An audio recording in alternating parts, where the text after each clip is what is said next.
Bienvenidos. El día de hoy veremos una clase acerca de ángulos. Primero tenemos que comprender qué es un ángulo. Un ángulo es la figura formada por dos semirrectas que tienen un mismo punto en común llamado vértice. Cada semirrecta es un lado del ángulo y esta sería nuestra apertura o amplitud del mismo. Ahora veremos el postulado de la división del plano. Este nos quiere decir que una recta contenida en un plano divide ese plano en tres subconjuntos disjuntos. Esto quiere decir que el plano gamma está dividido por la recta, frontera o borde, que a su vez esta resulta en tres subconjuntos distintos. La parte 1, que es un lado de la recta, y la parte 2, que es el otro lado de la recta. Ahora, este postulado nos da o tiene tres condiciones. El primero es que indica que todo punto del plano pertenece solo a un lado de la recta o a la recta mismo, pero nunca a dos al mismo tiempo. El segundo postulado nos quiere decir que si dos puntos están en el mismo lado de una recta, el segmento que los une nunca va a cortarlos. Y la tercera condición nos dice que si dos puntos están opuestos, en lados opuestos de la recta, el segmento necesariamente corta o los interseca. Empezamos por el ángulo convexo. Este se caracteriza por tener una amplitud que el ángulo es mayor a 0 grados, pero menor a 180 grados. Está formado por dos semirrectas que se cruzan en un punto llamado vértice. El ángulo cóncavo, es decir, que nuestro ángulo es mayor a 180 grados y menor a 360 grados. De igual manera, está compuesto por dos semirrectas que cruzan en un punto llamado vértice. Ahora veremos cuáles medidas de ángulos existen. Tenemos el sistema sexagesimal. Este divide la circunferencia en 360 grados.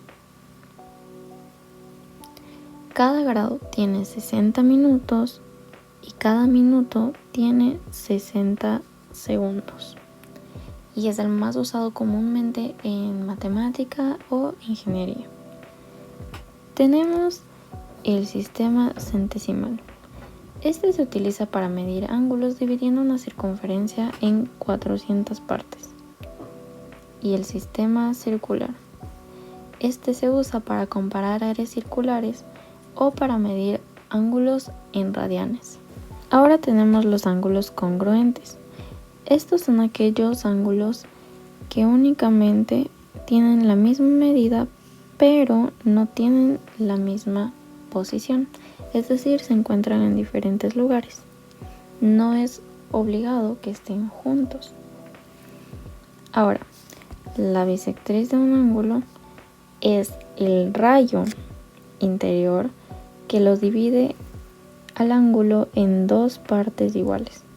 Es decir, tenemos el ángulo de 120 y este rayo cruza por la mitad y lo divide en dos partes iguales. Ahora tenemos los tipos de ángulos. En este tenemos la clasificación de acuerdo a la medida de su ángulo. Tenemos el ángulo agudo. Es que su medida es menor a 90 grados, como podemos ver en el gráfico. El ángulo recto es aquel que su medida es igual a 90 grados. Por otro lado, el ángulo obtuso es que su medida es mayor a 90, pero menor a 180.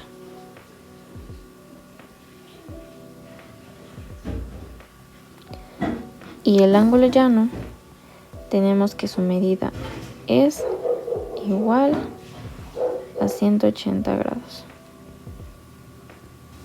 En la relación entre ángulos tenemos los ángulos complementarios, que es cuando dos ángulos cuya suma de medidas es igual a 90 grados.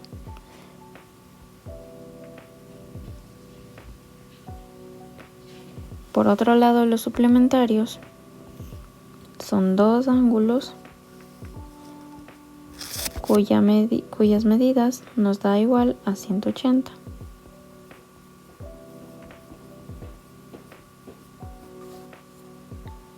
En los ángulos consecutivos tenemos que dos o más ángulos comparten un mismo lado y tienen el mismo vértice, mientras que los adyacentes son dos ángulos consecutivos y suplementarios a la vez, es decir, suman 180 grados. Los ángulos conjugados son aquellos dos ángulos cuya suma es igual a 360 grados, es decir, ángulo 1 más ángulo 2 es igual a 360 grados.